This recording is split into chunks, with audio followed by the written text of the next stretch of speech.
Good day, gentlemen. Welcome to the Emperor's Club, Book 2, The Kingmaker. Now we're on Chapter 2, Be a Good Steward. Like I said earlier in the intro, that the gentleman who was doing renovating or had a renovation show on PBS, he said that his grandfather had told him that you are to take care of that which you have been entrusted. And the gentleman who was on the show was about my parents' age. So this wisdom that comes down from a very long line. So this is no play wisdom. But if you read the Bible, you know that the Bible has said that he who is faithful in little will be faithful in much. And the opposite is also true. Who is faithful in little, unfaithful in little will be unfaithful in much. Now, in the Empress Club, we're about elevating ourselves. Like I said, the purpose of the school is to take boys to men, and men to leaders, and to agents of change and shapers of destiny. And if you aren't faithful in little, you serve no purpose to the Empress Club. Thank you for joining. Thank you for trying, but this isn't the place for you. You have to be a good steward. You have to show that you can handle responsibility before you give in more. And the Bible says that he who is faithful in little will be faithful in much. And how can you be given much if you can't handle little? And there's another voice in the Bible that I love, and I govern myself by it. That's why I'm not talking. I do this. To whom much is given, much is required. Now, for me, that right there is, to me, like a beacon or warning or a signal to say, hey, check yourself first. Are you qualified to handle much? Are you qualified to handle more? What's your track record? Have you been faithful long enough, with enough to be given more? Because to whom much is given, much is required.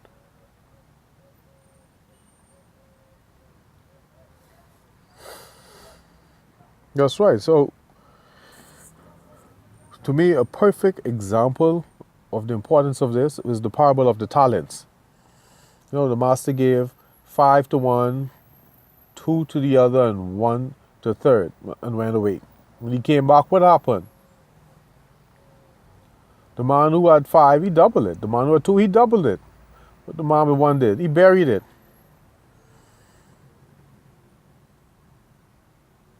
Now, you got to ask yourself, and what happened to him who had the 1? It was taken from him and given to someone else. So, to me, that story tells me, there's 2 stories, two lessons there. One on the surface, one underneath. The one on the surface says, be about your business. Take care of your business.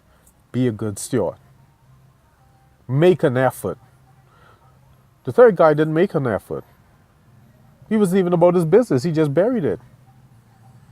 But not only that, there's another lesson from that. The second lesson, I just came up with 3. The third one just popped into my mind. The second one is, if you are diligent, if you want a good steward, which you have will be taken from you and given to those who are diligent and who are good stewards. Now the third lesson that just popped into my mind is this. That third guy is slow as God knows what. You see the man with 5 working, you see the man with 2 working, and you only get 1, and you're going to bury it? You are only not a good steward, you're not diligent, you're dullard.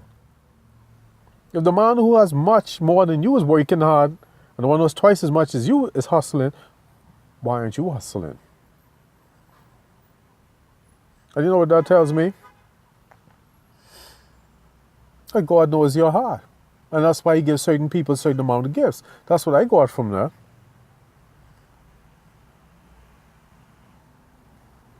So the lesson here to me from being a good steward is work with what you've been given. And you know what being a good steward to me does?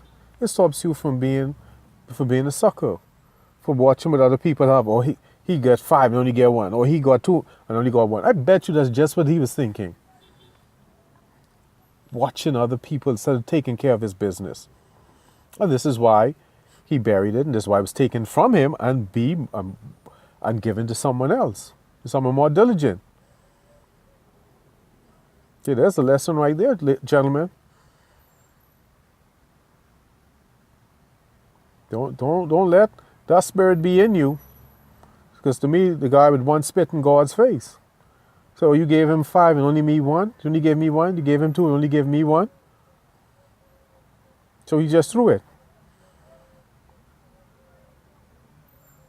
But I don't think he realized that his actions proved why he deserved only 1. So I'll tell you gentlemen now, who are in the Empress Club, who thinking about joining it. If the good Lord only giving you 1, there's a good reason. You don't have it in you to have 2 or 5. So what you can do, well, you get 2 choices. Be a sucker like that one who buried it and got it taken from it and give it to someone else. Or B, get your duff in gear. Get your hustle on.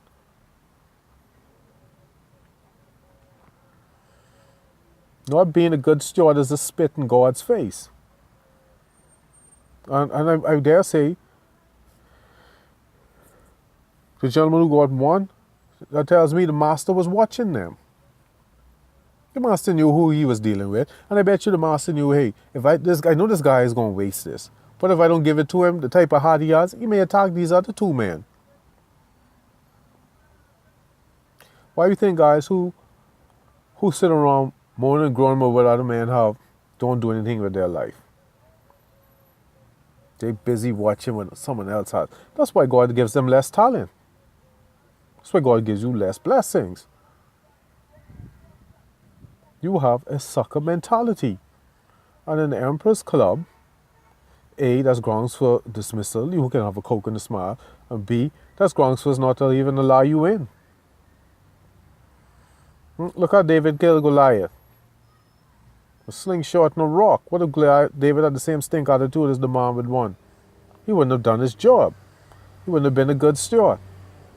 And what happened to David when he killed Goliath with the stone? Did he not become king? How does that one with 1 know that if he had worked that 1, he may have gotten 10? And then the master had to give him 10 more to double up his effort. So he would have ended up at 20. That's another lesson from the story.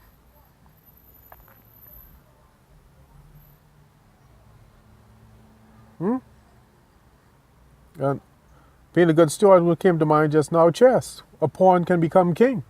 That's the point behind this. The kingmaker. A pawn can become king. That's how you work what you have. Remember David, work your stone. The good gods give you 1, work your stone.